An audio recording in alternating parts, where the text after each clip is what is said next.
Panawagan tungkol sa mas komprehensibong batas laban sa deepfake sa bansa. Ating tatalakayin kasama si Assistant Secretary Renato Aboy Paraiso, ang tagapagsalita ng Department of Information and Communications Technology. Asek Paraiso, magandang tanghali sa iyo. Magandang tanghali rin ho sa inyo, Binibining Ninya, Asek Weng. Magandang hapon ho sa ating mga tagapanood, taga-subaybay, tagapakinig po. Okay. Gusto ko yung last name ni Asek Paraiso. Oo. Una po sa lahat, Asek, ano po ang dahilan dito po sa panawagan ng DICT sa mas komprehensibong batas laban sa deepfake? Ako, Ma'am, marami hong dahilan ho yan. Unang-una na ho yung paglaganap ho talaga ng deepfake sa ating bansa, lalong-lalo na palapit ang ating eleksyon. Magagamit ito bilang tools to disenfranchise ho yung mga botante natin, whether it's positive campaigning na hindi naman ini-endorso ng isang kandidato or yung negative campaigning naman natin na sinatawag na halimbawa isang kandidato sasabihin ng hindi kaaya-aya sa ating mga mamboboto. Aside from that, ito ho, pagdating ho sa ating mga social media platforms, usong-uso na ho na talaga nagsisiraan using deepfakes. So we want to regulate ho sana itong mga deepfakes na to. And we are working with different social media platforms kasi ito naman ho ang mga ginagamit na vehicles na mga gumagawa ng mga masasamang ito bilang pagpapalaganap ng kanilang mga deepfakes po. Sir, para mas maunawaan ng ating mga kababayan, ano po ba yung deepfake? Gaano po ba kalawak ang paggamit nito sa di magandang paraan dito sa Pilipinas? Ang deepfake po, para ho mas maintindihan natin mga kababayan, ito ay isang produkto ng either computer-generated or sa ibang papamaraan po na pagmumukain ng isang tao na ibang tao or ang boses niya ay gagayahin para naman ho pagpapalaganap ng iba't ibang agenda ho. Pero again, it's a fake product generated ho by either AI or computer generated po. So katulad yung nangyari noon sa presidente, di ba? Ginamit yung boses niya, Opo. pati yung itsura niya doon sa video na yon. So yon ginagaya, pwede tayong gayahin tapos kunyari nag-endorse. Di ba minsan may ganon? Marami na ho eh. Hindi lang ho kayo. Nakita ko na ho yung mga ibang mga celebrities natin, influencers, newscasters, ginagamit to, even yung mga political personalities so ginagamit para mag-endorse ho ng product. That's the softer side of it. Ang iniingatan ho namin sa DICT is magamit ito. Again, the worst that can happen is disenfranchisement, destabilization po. Okay. Sa kasalukuyan, ano po yung mga batas na may kinalaman sa similar issues pero hindi nakatuon sa deepfake? Maaari niyo po bang kayo magbigay ng halimbawa? Meron naman ho, mga provisions ho natin doon sa Cybersecurity Act ho natin. Nandun ho yung paggagamit ng mga identity theft, paggamit ho ng mga computers, pagdating ho sa pag-commit ng anumang violation ng revised penal codes or yung mga Republic Acts ho natin. Nakapaloob na ho yan sa Cybercrime Prevention Act of 2012 ho natin. Ngayon ho sa Kongreso, nakikipag-ugnayan ho tayo, meron na ho proposal for the creation of a Social Media Membership Act ho, especially to address this and saka to address naman ho yung mga the regulation o the proposal to regulate yung social media platforms as well as yung mga contents na pinapalabas ho dito. So, ito, kasama dito sa deepfake yung artificial intelligence. One of the processes in which to create deepfake so is AI po. Opo. Pero pinopromote ito ngayon? Ang right now ho kasi we have to remember ho, like any other tool, AI is a tool ho eh. Ang talagang kailangan tandaan natin dyan is depende ho sa gumagamit talaga whether it can be used for bad or good. Pag halimbawa, pag sa tamang paraan natin gagamitin ng AI, napakaganda naman ho nito, napapabilis ang proseso, tsaka enhance. For example na lang dito sa media industry ho, ginagamit ho ang AI for graphics enhancement ho. Yes. Pagdating naman, pero naman pag halimbawa, gagamitin mo rin sa masama, yan ang produkto. Deepfakes, scammings, yan, ginagamit din ho. Downside niya. So again, it's a tool. So we have to really craft laws in order to regulate the tool at saka parusahan yung mga gumagamit ng tools na ito pag ginamit sa masama.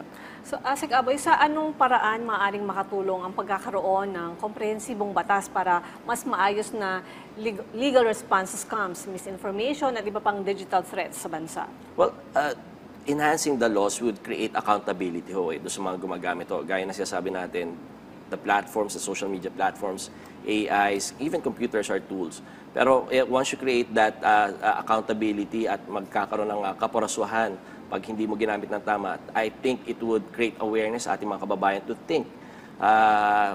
Yung sinasabi natin, think before you click. Pero right now, it's just an parang saying na wala namang consequences. Now we create the consequences on the wrongful ways of utilizing these platforms and tools. Okay. Paano naman po matutugunan itong proposed comprehensive law ang technological at ethical issues na related po sa deepfake? Well, technology-wise, we can cooperate kasi kailangan natin tandaan ang deepfakes or any cybercrimes, borderless ho na yan eh.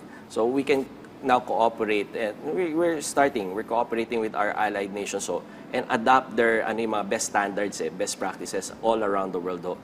Pagdating ko sa ethical issues, it's the same thing eh. We create the standards, we create yung parang natin, yung codex natin, yung codal natin pagdating sa ang tamang paggamit ng mga tools na to, ng mga platforms na to. Sa ating yung internally sa organizations, wag na lang muna yung may penal provisions eh. So, ganun no. So, sir, ano naman sa tingin niyo yung nakikita niyong challenges sa paggawa at pagpapatupad nitong comprehensive law para matugunan ng deepfake at iba pang online issues? Well, first and foremost, ang pinakamalaking challenge po talaga is regulating the platforms po, yung mga social media platforms po. Although mga kaibigan ho natin yan, it's an admitted fact na wala ho silang mga branches here. So to acquire jurisdiction over them to enforce our laws, medyo yun yung pinaka-challenge ho. And secondly is information para doon sa mga kababayan natin on really how to use these platforms and the utilization of these technology sa tamang paraan ho. So I think those are the two major challenges. So upskilling and yung jurisdiction po. You mentioned about this Social Media Membership Act. Opo. O ano po itong, kasi social media, it's so big now. Opo. Even I'm on social media. Opo. And so how will this affect an ordinary individual or person? Well, malaki rin ho ang epekto ho nito kasi sa ibang bansa ho talaga nire-regulate na yung mga social media platforms. I can cite, we recently had a visit from the ambassador of Malaysia and he boasted about yung isang agency nila ho doon, yung MCMC, Malaysian social media, parang MSMC yata commission ho nila. So I think the world is now recognizing the fact that social media and their platforms have a major role to play in our society, and there needs to be regulation of both of the content and the platforms po. How will this ensure na meron pa ring freedom of speech, freedom of expression? Well, the regulation of the content ho naman kasi is marami na ho man tayong jurisprudence dyan na parang bawal ang prior restraint, bawal ho yung subsequent basta yung prior restraint. Nakalimutan ko isang term ng Supreme Court ho. So marami na ho tayong jurisprudence at batas to ensure that the freedom of expression would still be maintained po. Ang inaano ho nga natin dito ngayon is yung maling paggamit lang ho. Yun lang talaga ang talagang tinatry natin i-curb out at talagang tinatry natin i-restrain. So, may tanong lang ako, yung isang kasi, di ba, uso ngayon yung mga fake accounts, ganyan. So, isang malaking biktima, yung kahapon, yung malaking storya, yung kay Carlos Yulo, tsaka sa mother niya, di ba? So, may mga lumalabas na hindi naman totoo.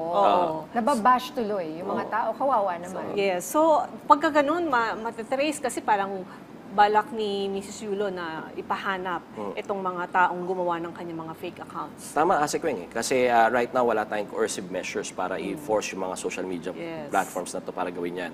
In fact, pagkakausap ko yung mga kaibigan natin sa NBI, they're having a hard time, tsaka medyo matagal yung process ng either pagkuha ng information or yung pag-take down ng content or pag-take down ng platform. So with this particular law that they're envisioning, mas mapapabilis ho siguro yung proseso natin. Kasi right now, again, ang basis ho natin is yung goodwill natin ho. At saka yung mga pagkakaibigan, pakipagtulungan natin sa mga social media platforms na ho na to. Oh, speaking of ganyan, ako may nabiktima nga akong kilala recently. In fact, tumawag nga ako sa DICT. Sinabihan ko rin yung telecommunications company. Sabi, hindi raw ganun kadali. I mean, but pinakita ko na, ito niloko na, ito example, ganyan. Pero kailangan daw maraming evidences. Parang kumbaga, tama ba? Correct me if I'm wrong, for example, sa Facebook, pag may nag-take over ng Facebook mo at ini-scam na yung mga kamag-anak at kaibigan mo, how do you take it down? Again, babalik ko tayo sa unang pinag-usapan natin. Medyo mahaba yung proseso kasi they have their own grievance machinery. You need to send like 100 reports.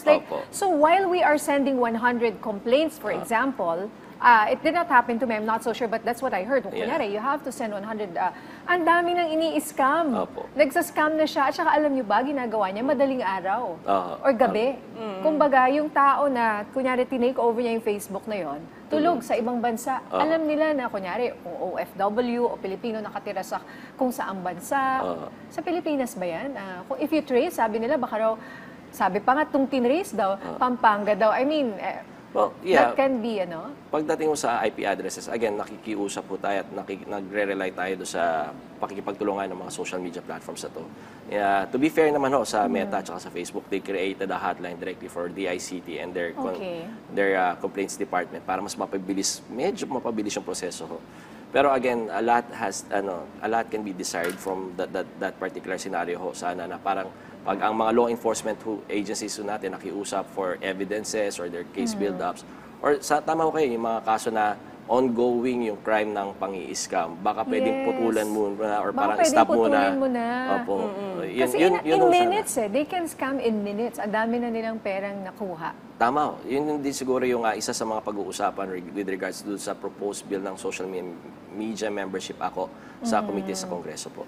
Ayan, sana nga. Oo, kawawa naman yung nasa scam. Alam mo yung feeling nung kausap ko na na-scam. I'm sure may makilala rin kayo. Opo. Parang wala kang magawa eh. Nakuha Nandun na, na, tapos na. nabigay na niya. Tapos para raw silang na-hypnotize or para silang, parang napaniwala sila. Kahit itong mga taong nasa scam they are educated, they can be doctors, they can be lawyers. Opo.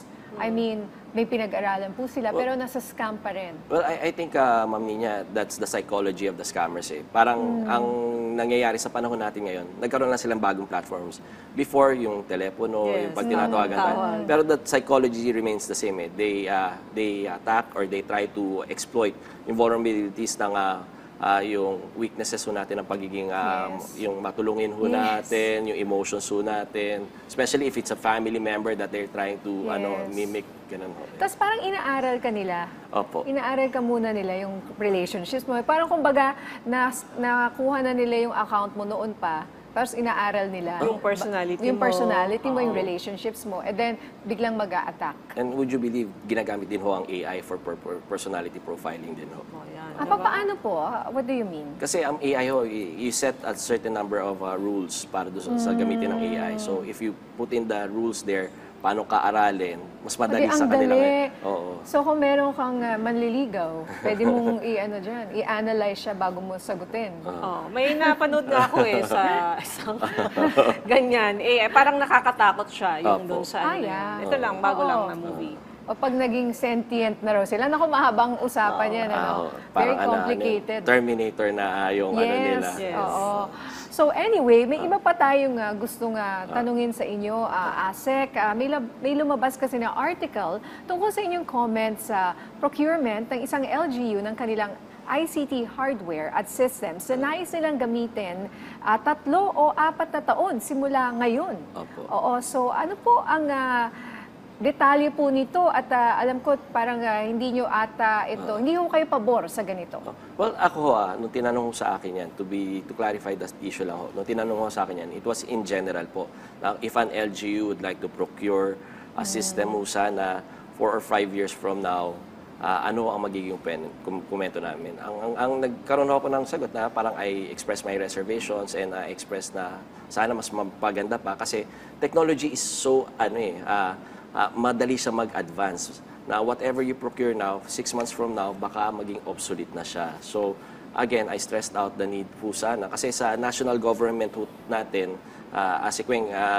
alam niyo to, parang meron tayong ISSP, yung information systems, strategic plan ho natin, na sinasubmit natin sa DICT for their approval bago ma-release ng DBM ng budget. Sa pagkakataon na pag ang LGO, wala hong ganun na walang ganung na requirement. So I was asked to comment on that and I made that comment and right now po I stand by that comment naman po na it could have been parang mas maganda sana if we could have be more prudent na parang iplanuhin natin na if you want to procure those systems, siguro kung kailan mo kailangan, tsaka mo gamitin. At yung ina-address mong challenges is yung forward-looking ho. Pero in that comment po, wala ho kaming siningle out na any LGU. And And when I made that comment, sinabi lang ko sa akin, yung parang particular scenario, that was the context of that comment. Yung pala, may totoong LGU. Yun lang ho. Parang kinonect nila, Yes. may ganun ho yatang LGU. And to be fair ho sa LGU na Pasig, personally na ho sila sumulat sa amin and they express intent to work with the IC to improve on their ICT procurements and ICT systems. So again, I'd like to apologize if it caused reputational discomfort or damage ho sa LGU ng Pasig. Such was not the intent po ng DICT po. So sumulat na po sa inyo, Opo. kailan? Kahapon lang po. After the news came out. That particular letter came out. And then, in that letter also, they expressed yung punto de vista na they would like to work with the ICT naman po. And which is- that's what you want to tell. I guess Opo. siguro po sa mga nanonood ngayon, mga LGU, Opo. na may balak gumawa ng ganitong, kunyari, hardware or Oo. software. Tama po, Ma'am Nia. Kasi sa pagdating sa LGU, yung MITI prerogative natin, yung medium-term ICT harmonization initiative natin does not apply to LGUs. But LGUs, and there are cases na sila mismo ang lumalapit ho sa DICT para naman ho pag-aralan namin yung ICT procurement nila, ICT plans nila, para naman mas maganda if it would address their particular challenges, is the system that they're trying to procure would address really yung mga problema na gusto nilang solusyonan. Yan. Sige sir, mensahe niyo na lang po sa ating mga kababayan na nakatutok ngayon, lalo na yung mga nai-scam pa ng i-scam via text or social media. Ang mensahe ko naman ho sa ating mga kababayan, andito pa rin ho ang inyong DICT. Patuloy ho kami nagtatrabaho para ho mapaganda ang ating sistema sa gobyerno, maproteksyonan ang ating mga systems of government through our Cybersecurity Bureau, our integration program para mapabilis ho ang serbisyo, pag-deliver ng serbisyo ng ating pamahalaan. At eto na ho, lalong-lalo na ho, yung pag-prevent ng mga scams na nangyayari ho sa atin. Okay, may pahabol lang po akong Sige tanong. po. Kasi DICT, syempre, I'm sure marami po ang interesado kasi marami ang biktima ng scamming at nakakatanggap pa rin ng mga text and link. Pero sabi nila, since binan yung Pogo, ay kumonti na raw. Ano po ang masasabi ng DICT? Ito po ba ay totoo? We observe a significant decline doon sa mga text scams ho natin. In fact, since the SONA, kumonti yung complaints na re-receive ng hotline natin at saka ng ICT. Personally ako nga, hindi na ako nakaka-receive ng mga text scams na natin. Napansin ko din. Yung mga promos, hindi na natin na-receive. Pero the ICT proactively activated yung isang provision ho doon sa SIM Card Registration Act natin. Secretary Ivan John E. Uy already issued a department order creating the auditing committee na nakapaloob ho doon sa SIM Card Registration Act natin. Kung saan ang DICT ho, i-audit natin yung mga technical compliance at saka technical pag-implement ng SIM Card Registration Act po natin. Speaking of the SIM cards, the scammers, sometimes ang gamit naman talaga nila, ninakaw na SIM card or Opo. mga kinuha. So, kawawa rin, hindi mo rin masasabi na kung yung number na yon, na for example, pinadala mo ng pera, siya talaga yun. May mga insidente ho, yan, una, mga nanakaw na SIM, pero meron mga, dapat tinatawagan natin sa ating mga kababayan, pag ninakaw yung cellphone nyo, nanakaw yung SIM. Hindi na ho cellphone ang ninanakaw ngayon, yung SIM card SIM na. na mas So pag, importante. pag hinablot yung phone mo, malamang iwan yung phone, kunin lang yung SIM card. So, yun ho talaga, pwede natin ho i-report ho yan through our hotline, 1326. So, even ho sa NTC, i-report ho natin yan. Or even doon sa mga telcos natin na nagpo-provide sa atin ng mga services ho natin. Pero ang audit ho, kasama dyan yung pagtitingin namin, yung kung, halimbawa, isang tao nagbumili at nag-register ng more than 10, more than 20, ano na yan parang red flag, red flag na ho sa atin yan Alright, nako, maraming salamat. Balik po kayo ulit, Asek. Sige po. Salamat po sa inyong oras, Assistant Secretary Renato Aboy Paraiso, ang tagapagsalita ng DICT.